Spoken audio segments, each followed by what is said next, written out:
500, 700, 1000, berapapun. Karena ya Hayyu ya Qayyum itu dapat menghidupkan kolbu. Kalau kolbu sudah gembur, sudah hidup, ditanam kalimatullah, dia langsung bergetar, langsung tumbuh. Nah, kenapa saya tahan terus? Karena kolbu kenal kolbu. Kolbu yang di sini nganggap kolbu di situ masih keresang. Belum digemburin. Gemburin dulu dengan ya Hayyu ya Qayyum. Buya, saya mau nanya, dalam kajian tadi zikir itu terbagi dua, zikir jahar dan zikir sir. Ada kalimat Abdullu bidikri tatmainul qulub, Abdullu bidikri la ilaha illallah. Yang ditanyakan, gimana cara menempatkan Abdullu bidikri itu biar kolbu kita itu hidup dan menyatu. Ya, mungkin itu aja. Wassalamualaikum warahmatullahi wabarakatuh. Salam. Dalam surat 13 ayat 28, ala bizikrillah tatma'innul qulub. Ketahuilah hanya dengan menyebut nama Allah, kolbu jadi tenang. Kolbu tenang nyebut nama Allah. Berarti nyebutnya di mana? Di kolbu. Belajar zikir kolbu, Pak, ya. Jangan cuma di sini, apalagi di MP3, apalagi di YouTube. Kan di YouTube tuh ada zikir Allah 1,5 jam full. Itu yang tenang mah cuma MP3-nya. Yang tenang itu cuma YouTube-nya. YouTube-nya tenang. Kulubnya tidak tenang. Ya. Kolbunya yang sebut nama Allah. Ya, sebut Allah di kolbu. Ambil ilmu kepada ahlinya. Masa sekolah aja belajar ke ahlinya, belajar bahasa belajar ke ahlinya, mau belajar bahasa kolbu nggak cari ahlinya, harus ke ahlinya. Ya, diamalin nggak zikir ya Hayyu ya Qayyumnya? Belakang ada yang belum tuh, ya. Antum kalau zikirnya sudah rata, nanti saya talkin semua. Ya, ini pada belum rata ini. Ya, yang baru gabung zikir ya Hayyu ya Qayyum 40 kali. Kalau bisa ba'da salat 5 waktu. Kalau tidak dirapel 200 kali setiap hari minimal. Kalau bisa lebih 500, 700, 1000, berapapun. Karena ya Hayyu ya Qayyum itu dapat menghidupkan kolbu. Kalau kolbu sudah gembur, sudah hidup, ditanam kalimatullah, dia langsung bergetar, langsung tumbuh. Nah, kenapa saya tahan terus? Karena kolbu kenal kolbu. Kolbu yang di sini nganggap kolbu di situ masih keresang. Belum digemburin. Gemburin dulu dengan ya Hayyu ya Qayyum. Kita mau nanam padi, masih banyak rumput, langsung ditanam. Antum mau nanam jagung, masih banyak kerikil, buang dulu kerikilnya. Kerikilnya dibuang. Sampingkan dulu kerikilnya. Kerikil dibuang, baru kemudian dihaluskan tanahnya. Kolbu ini adalah tanah-tanahnya zikrullah. Disitulah tumbuh. Makanya Allah kasih perumpamaan. Dalam surat Ibrahim dikatakan bahwa kalimah thayyibah seperti syajarah thayyibah. Kalimah yang bagus seperti pohon yang bagus. Pohon yang subur. Tempatnya harus bersih, harus dipupuk. Jadi kalau antum bertanya, kenapa ditalkin sama fulan tidak ada efek di kolbu? Jangan salahkan mursyidnya. Kolbu antum belum siap untuk menerima itu. Ya, dia tancepin, tapi kolbunya lagi keras, nggak nyambung. Diajak sholawat, nggak tersentuh. Diajak istighfar, belum ada efek. Itu akibat apa? Belum dibersihkan. Maka paket talqin itu dimulai dari syahadat, istighfar, sholawat. Itu paketnya. Baru masuk ke zikrullah. Kadang-kadang ada orang tersentuh dalam sholawat, dalam zikrullah biasa. Ada yang tersentuh dalam istighfar, tapi dalam sholawat pun biasa. Itu pemberian Allah berbeda-beda. Itulah yang disebut taman-taman surga. Ada taman pohon namanya pohon istighfar. Ada pohon namanya pohon Al-Fatihah. Ada pohon namanya pohon sholawat. Ada pohon namanya zikrullah. Terserah nih antum baru yang mana nih? Buahnya buah yang mana? Ya. Semoga yang hadir, saya dan antum semua ditakdirkan Allah berzikir dengan zikir yang keras dan lembut. Istiqamah sampai mati. Amin ya rabbal alamin. Di dalam hadis Imam Muslim dikatakan, karena Rasulullah sallallahu alaihi wasallam yadhkurullaha fi kulli ahyani, ala kulli ahyani. Rasulullah itu selalu zikir setiap hin. Apa arti hin? Hin artinya saat, waktu. Setiap saat, setiap detik, detik per detik. Baginda Nabi Muhammad sallallahu alaihi wasallam selalu mengingat Allah. Inilah yang diwariskan oleh ulama sufi. Karena kita tidak sanggup berzikir setiap nafas. Naik turun. Maka dibuatlah zikir pagi sore. Berdasarkan ayat wasabbihuhu bukratan wasila. Dan bertasbihlah pagi dan sore. Lalu kemudian dilatihlah qalbu menyebut nama Allah. Dimulai dari 100, naik 500, naik 1000. Itu latihan. Angka-angka itu cuma latihan, bukan riya. Orang berzikir dengan angka bukan riya, itu cuma latihan. Puncaknya nanti tidak pakai angka lagi. Tapi kapan kita zikir tanpa pakai angka? Kalau sudah menjadi pewaris Rasulullah sallallahu alaihi wasallam. Malaikat-malaikat Allah dari awal dicipta sampai sekarang itu mereka cuma mengamalkan 1 atau 2 zikir. Jadi ada malaikat yang zikirnya cuma subhanallah. Ada yang subhanadzil izzati wal jabarut. Ada yang zikirnya cuma Allahu akbar. Ada zikirnya cuma la ilaha illallah. Itu malaikat. Dan gak putus. Maka di saat seseorang berzikir sebanyak-banyaknya, di saat itu sisi malaikatnya muncul. Malaikat tidur enggak? Enggak. Malaikat lalai? Enggak. Malaikat makan? Enggak. Makanya orang-orang yang sudah ahli zikir ini, makannya bisa berkurang. Tidurnya bisa berkurang. Karena dia sudah mirip dengan malaikat. Nah, itu namanya ahwal malakiyah. Ahwal malaikat. Tapi ini nggak boleh lama-lama. Bisa mati dia. Tubuh ini tubuh insan, tubuh bashar. Mesti dikembalikan kepada basyariah. Manusia butuh makan. Manusia perlu tidur. Maka Nabi SAW ketika melihat sahabat-sahabat beliau kedapatan ahwal ini, maka beliau mengatakan, ana atqakum, aku yang lebih bertakwa, tapi aku masih tidur, aku masih nikah, masih bekerja. Ya. Jadi kalau ada orang merasakan ahwal seperti ini, itu nggak boleh lama-lama. Dia harus punya guru, mursyid yang akan membimbing dia untuk masuk ke ranah berikutnya. Ya.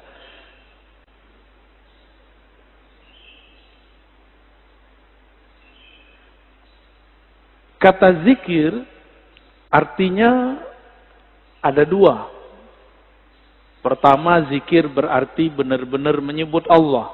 Ya. Kadang-kadang diartikan dengan makna yang lebih banyak. Ya, jadi ada makna secara harfiah, ada makna secara majaziyah ataupun di luar itu. Bisa jadi diartikan zikir itu salat Jumat, Al-Quran, majelis ilmu. Tapi itu penjelasan lain. Zahir dari zikrullah menyebut Allah. Ya. Dalilnya di sini disebutkan ada sekitar 15. Ini baru sebagian. Lebih dari 200 ayat mengenai zikrullah. Ya. Kalau lebih dari 200, berarti penting nggak zikir? Lebih penting dari umroh, ya. Tapi kenapa di musim normal orang lebih sering ngajak umroh? Kenapa banyak ustadz umroh, tapi sedikit ustadz zikir? Benar. Kenapa banyak orang bermimpi bisa umroh, tapi sedikit orang bermimpi bisa zikir yang banyak? Karena kalau zikir doang fulusnya tipis, kata dia. Kalau umroh fulusnya banyak. Siapa bilang ya? Itu nggak ngerti dia. Dia nggak paham ayat wala dzikrullahi akbar. Sungguh menyebut nama Allah itu lebih besar dari semuanya. Orang kalau zikir apa aja jadi besar. Ya. Cuma masalahnya nggak yakin kepada Allah Subhanahu wa taala. Dalam surah Al-Baqarah ayat 152 Allah mengatakan fazkuruni azkurkum. Saya sudah pernah syarah di sini. Sebutlah aku, ingatlah aku akan ingat kamu. Duluan mana yang mengingat? Allah atau kita? Allah. Maka ciri-ciri, tanda-tanda Allah lagi sebut kita digerakkan oleh Allah menyebut namanya. Itulah hakikat ayat ini. Lalu surah Ali Imran 191, alladzina yazkurunallaha qiyaman wa qu'udan wa 'ala junubihim. Ulul albab itu disebut orang yang zikir berdiri, duduk ataupun berbaring. Dalam surah Al-Ahzab, ini ayat yang paling dahsyat ini. Ayat ini sering digunakan tidak pada tempatnya untuk membantah orang zikir dengan angka. Ya ayyuhallazina amanu dzkurullaha dzikran katsira. Wahai orang beriman, sebutlah Allah sebanyak-banyaknya. Ingatlah Allah sebanyak-banyaknya. Apakah ini dalil melarang menyebut dengan angka? Enggak. Zikir 1000 itu banyak bukan? Maka dia masuk ke zikran katsira. 10.000 termasuk banyak? 70.000 banyak? Berarti masuk ke situ. Yang penting niatnya angka itu bukan membatasi, tapi menerjemahkan makna zikran katsira. Baru zikir 100 pagi, 100 sore, udah nyalain orang zikir 1000. Ya. Nggak ngaca dia kepada sahabat Nabi. Sahabat Nabi Abu Hurairah zikir 12.000 sebelum tidur. Ada yang bisa zikir 12.000 sebelum tidur? Keburu tidur ya.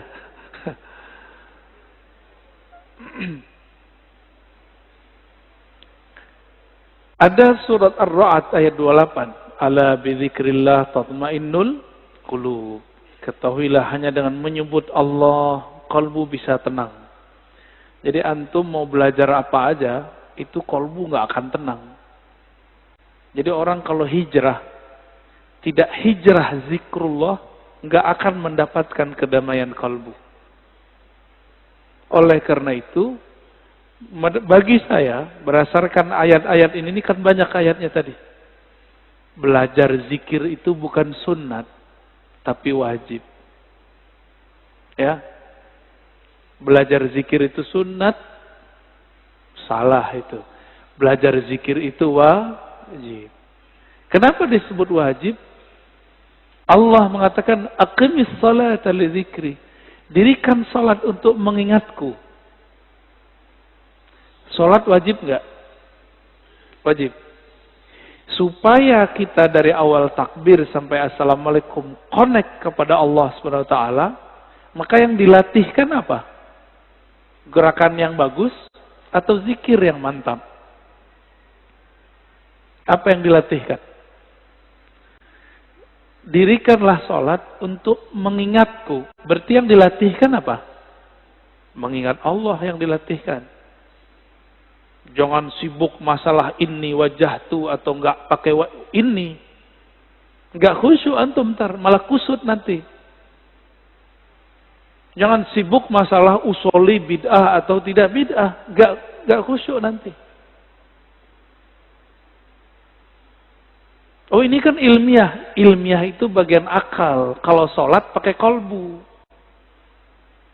Jadi kita nggak ada debat lagi kalau sholat. Antum mulai sholat debat. Wah imamnya jahar nih bismillahnya. Kata mazhab ini ngaji lagi sholat. Ya, pengajian dia lagi sholat. Kuliah aja kali ya. Imamnya kunut. Debat lagi di hatinya. Kunut itu menurut imam ini bid'ah. Ngapain? Sholat itu bukan lagi berdebat. Sholat itu menikmati santapan-santapan zikrullah. Ya. Jangankan itu. Muawiyah ibn al-Hakam al-Aslami. Ada orang bersin lagi sholat. Dia lagi sholat. Dia baca yarhamukallah. Gimana Pak? Boleh nggak? Kita lagi sholat. Ada orang bersin. Terus kita bilang yarhamukallah. Gimana? Gimana sholatnya? Masalahnya sahabat ini kan nggak semua ngerti fikih. Nabi lagi ngajarin. Lagi sholat, sahabat bentak dia. Kayak anak kecil dulu. Maka Nabi ini ngajarin sahabat betul-betul satu persatu. Lagi sholat, bentak sahabat. Gimana tuh? Apa kata beliau? Selesai sholat, Nabi tidak mengata-ngataiku. Bi abi wa ummi, demi Allah, demi ayah ibuku. Beliaulah guru terbaik. Guru paling ideal. Gak pernah ngata-ngatain orang. Terus Nabi bersabda, kata beliau, wahai Muawiyah, sholat itu la tasluh, tidaklah cocok kecuali zikrullah dan tasbih. Maksudnya, kamu gak usah tanggapin kalau ada orang bersin. Itu cuma nanggepin orang bersin, apalagi nanggepin orang kunut. Buat dalil lagi dalam hatinya ya. Wah, di mazhab gua nih gak ada nih. Nggak angkat tangan Debat. Lagi sholat debat. Berdebat dengan diri sendiri. Ini kan kasihan. Ini tanda sholatnya, belajar sholatnya bukan dengan zikrullah. Belajar sholatnya dengan apa? Dengan nafsu. Nafsu pengen berdebat. Ya. Kalau udah sholat, nggak ada debat. Nggak ada pengajian. Ya. Ngaji nanti habis sholat atau sebelum sholat. Baik. Ini dalilnya banyak sekali ya. Berdasarkan ayat ini semua, Ibnu Abbas radhiyallahu taala anhuma mengatakan, yang dimaksud dengan ayat-ayat tadi, yazkurunallah fi adbaris salawat wa ghuduwan wa 'ashiyyan wa kullama istayqaza min naumih wa kullama ghada aw raha min manzilih dzakarallaha katsira. Yang dimaksud ayat-ayat tadi, zikir pagi sore, orang yang tidak lalai karena bisnis, yaitu mereka yang zikir ba'da salat, zikir ghuduwan wa 'ashiyyan, pagi dan sore, zikir saat bangun, zikir saat berangkat, zikir saat pulang. Jadi nggak ada waktunya kecuali zikrullah. Qala Mujahid, murid dari Ibnu Abbas mengatakan, seseorang nggak disebut ahli zikir hatta yazkurallaha qa'iman wa qa'idan wa muttaji'an. Sampai dia ingat Allah baik dalam keadaan duduk, berdiri, ataupun tidur. Gimana caranya zikir dalam tidur, Pak? Udah ada yang nyoba belum? Ini aneh nih minum. Gimana cara zikir kalau lagi minum? Bismillah, itu zikir sebelum minum. Bismillah.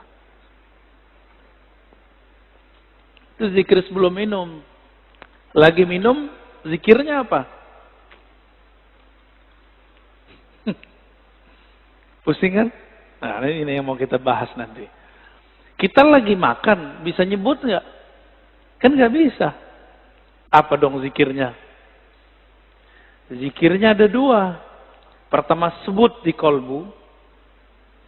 Yang lebih tinggi, memandang air ini dari Allah. Memandang segarnya dari Allah. Kenyang dari Allah, itu zikir lagi makan.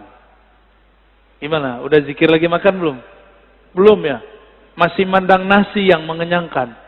Masih memandang air yang menyegarkan. Berarti kita belum berzikir saat makan dan minum. Sederhana? Rumah makan sederhana.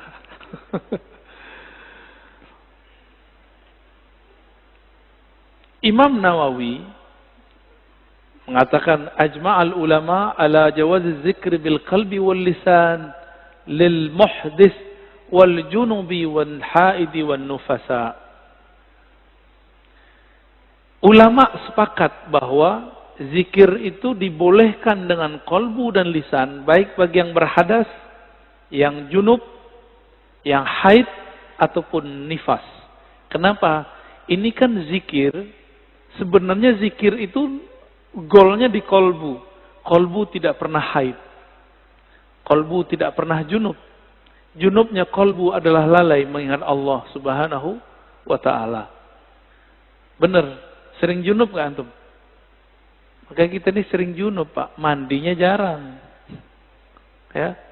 Makanya ketika masuk sholat, kita masih membawa junubul ghafalat. Junub lalai kepada Allah Subhanahu wa ta'ala. Orang junub betah nggak masuk masjid? Berani nggak masuk masjid orang junub? Masjid hakiki itu ada di kolbu, lagi sholat. Antum lagi mau sholat, tapi tidak keluar dari junub lalai. Gimana mau menikmati zikrullah? Ya, nggak bisa masuk. Jadi kita nggak bisa masuk ke kolbu kita. Padahal itu diri kita sendiri. Ya. Hadisnya sangat banyak.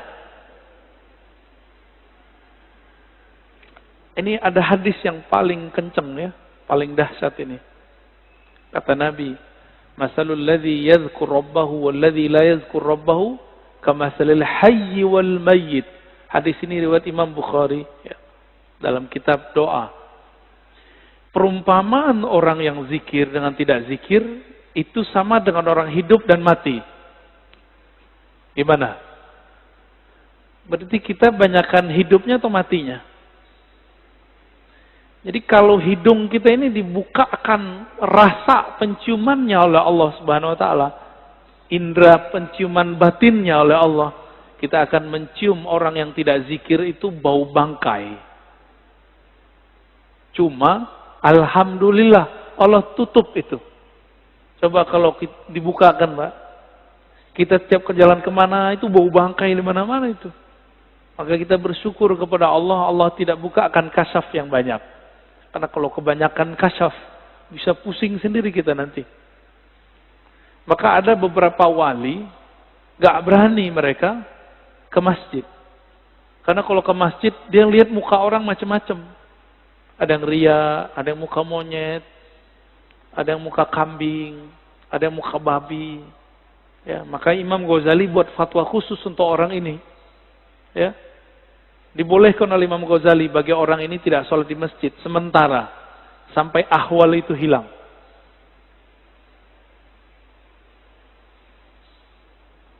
Di hadis yang lain,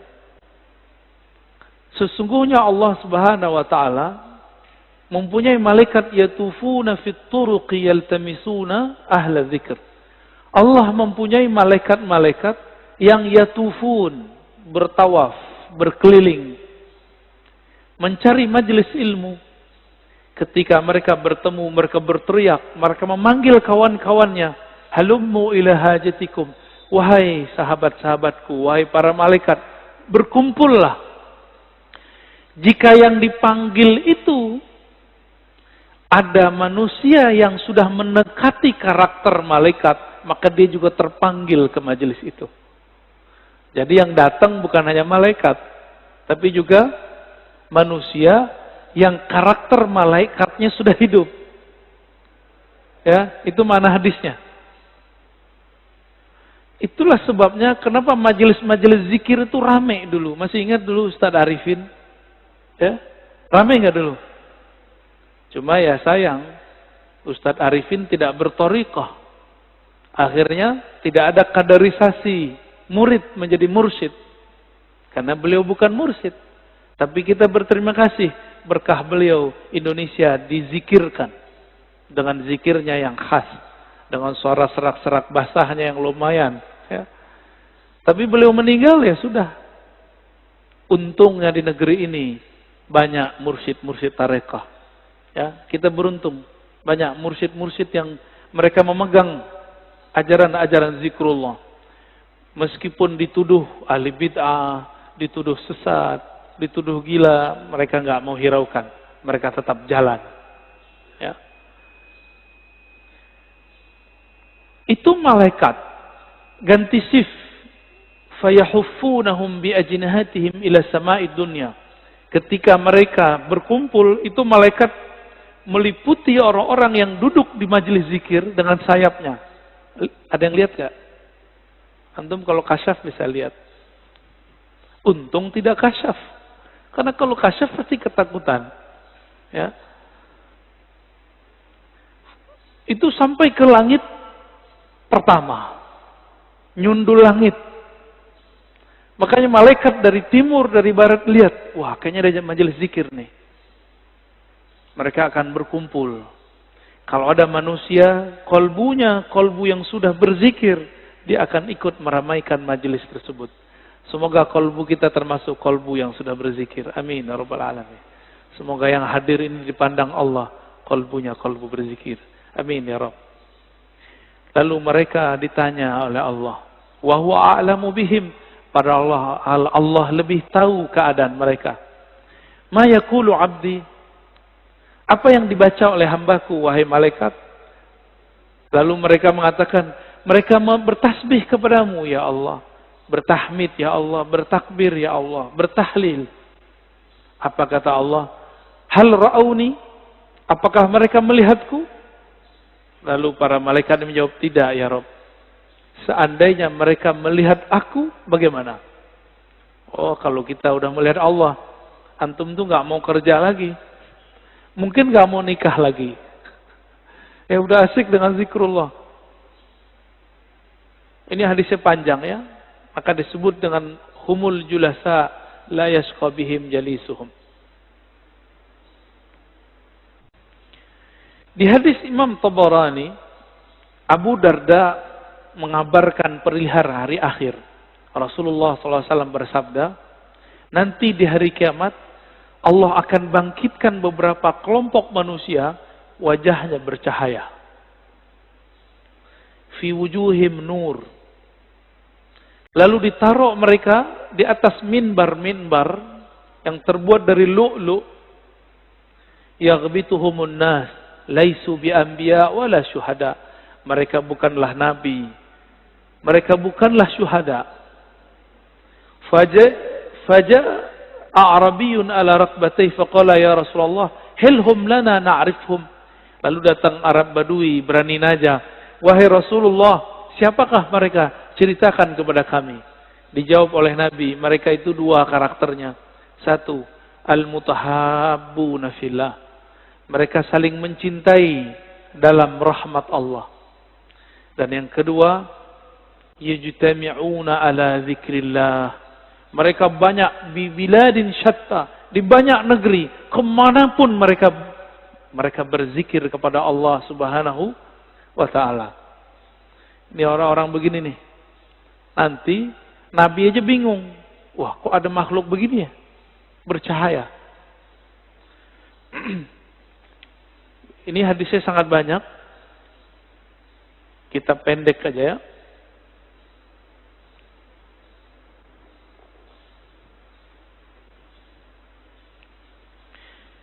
Ini kalau antum zikir, kumpul ya.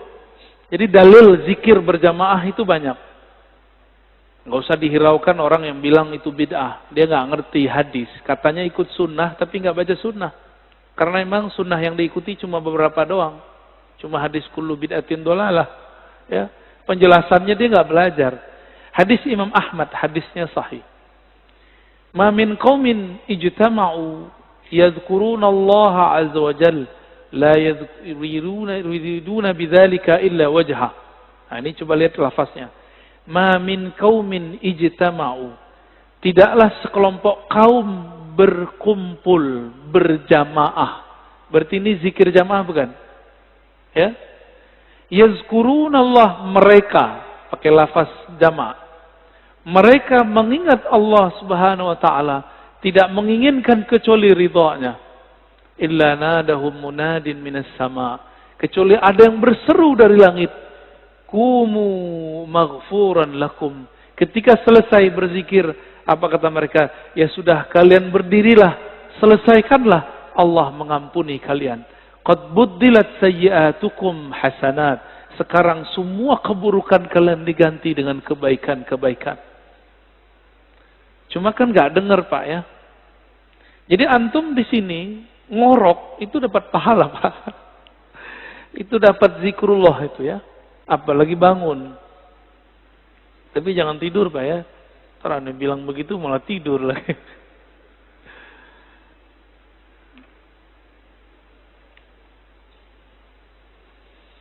Sayyidina Ibn Abbas menyebutkan keutamaan zikir. Jadi di sini ada kaul-kaul ulama mengenai keutamaan zikir.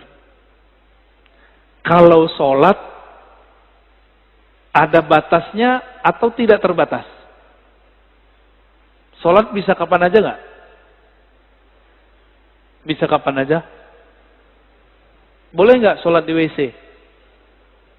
Boleh nggak sholat habis subuh sampai terbit matahari? Ini jangan ada lagi saya lihat Pak ya. Lagi taklim sholat syuruk.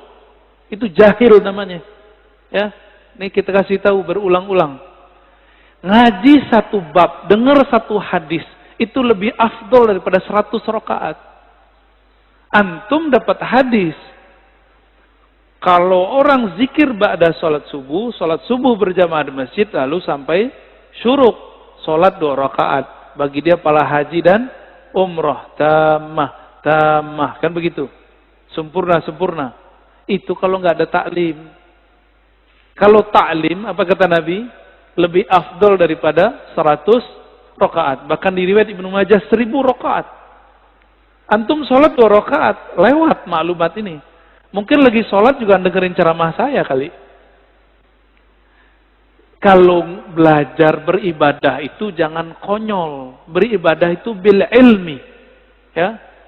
Jangan beribadah itu bil jahli. Kalau nanti ada lagi ya sudah ya, kita nggak maksain. Kita nggak maksain juga Pak. Tapi kalau ada silakan. Ya. Tapi saya lihat ada aja di masjid, banyak masjid udah kita kasih tahu masih aja. Ya. Antum dengerin satu hadis itu lebih afdol daripada 100 rakaat. Padahal sholatnya cuma 2 rakaat. Ninggalin faedah 100 rakaat. Pilih mana? Kalau hitung-hitung duit, mana yang lebih untung? Yang ngaji.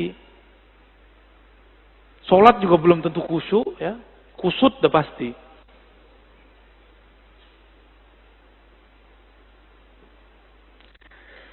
Ibnu Abbas mengatakan, sholat itu ada batasnya. Tapi kalau zikir gak ada batasnya. Ya, sesuatu yang Allah wajibkan, tapi tidak ada batasnya, itulah zikrullah. Gak ada batasnya. Disebut zikran katsira. Waktu kita kan 3 aja. Duduk, berdiri, tidur. Benar gak? Kalau lagi hidup nih, kalau udah meninggal, ya berbaring deh. Ya, di liang lahat. Jadi waktu kita 3 aja.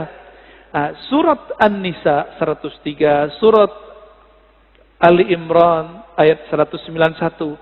Itu kan menyebutkan mereka, kalau di An-Nisa perintah ya, fazkurullah. Kalau Ali Imran yazkurunallaha qiyaman, kan sama aja. Ingatlah Allah lagi berdiri, duduk dan tidur, berbaring. Waktu kita 3 aja, Pak. Jadi ayat ini oleh orang yang tidak paham dikira cuma, itu mah zikir cuma sebentar doang. Cuma 3 waktu. Padahal 3 waktu itu semua waktu kita. Semua waktu kita adalah berdiri, duduk, berbaring. Bapak naik mobil, duduk gak? Naik motor, duduk gak? Turun dari mobil, berdiri. Turun dari motor, berdiri. Istirahat, tidur, udah. Waktu kita cuma 3 aja. Antum baru paham ya? Lucu juga ya, padahal ayat udah dibaca dari kecil. Bahwa waktu al-awqat salasah. Qiyaman, wa qu'udan, wa ittija'an. Lucu juga ya, udah baca bertahun-tahun baru paham sekarang. Bahwa ternyata kita ini gak lepas dari 3 waktu itu. Saya lagi ngapain Pak? Bapak lagi ngapain? Duduk, berarti harusnya zikir ya. Zikirnya kita pagi ini, zikir ngaji. Dan zikir ngaji lebih afdal daripada sholat sunat 100 rakaat.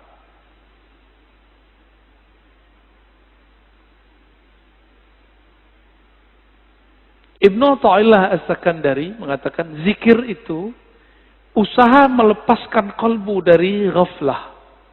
Apa arti ghaflah? Lalai. Gimana caranya? Dan tardid ismillah bil qalbi wal lisan. Dengan mengulang-ulang nama Allah dengan kolbu dan lisan.